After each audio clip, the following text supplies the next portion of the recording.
Proverbs 18:21. Death and life are in the power of the tongue, and those who love it will eat its fruit.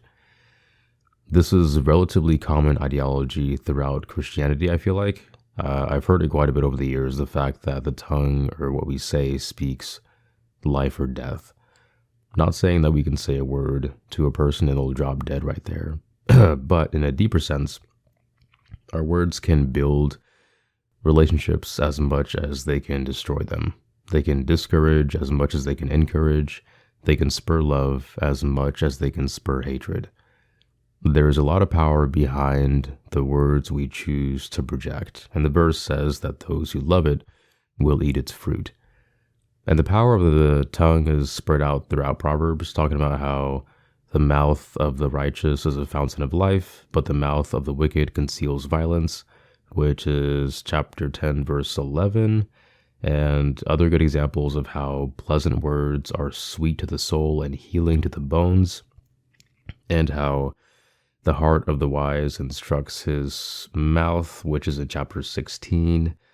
And likewise, bad examples of how an evil person is ensnared by the offense of his lips, or how there is one who speaks rashly like the thrusts of a sword, which is in chapter 12. There's all sorts of different examples, all concluding to the fact that you can either speak life to a situation or death to a situation. And those being the two main sides of perspective here, the choice should be pretty clear on which to go with.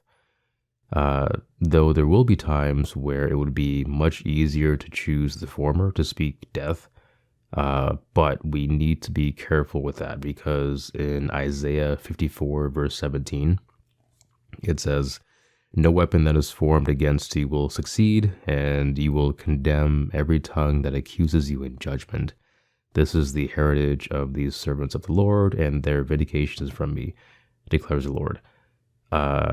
So this is saying that words can be used as weapons of judgment, and because Christ is our vindicator, is anyone who judges another in that sense of being a weapon formed against them, not at the consequence of God's judgment, right? In lieu of Jesus vindicating us from those judging words.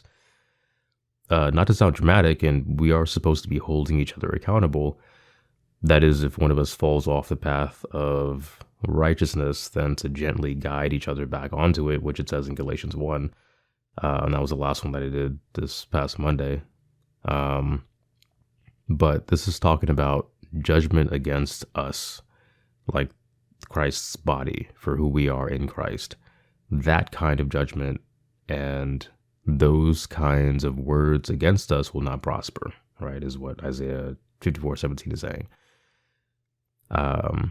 Because Christ is our vindicator in such matters. He's the one that fights for us. But all in all, just be careful of your speech.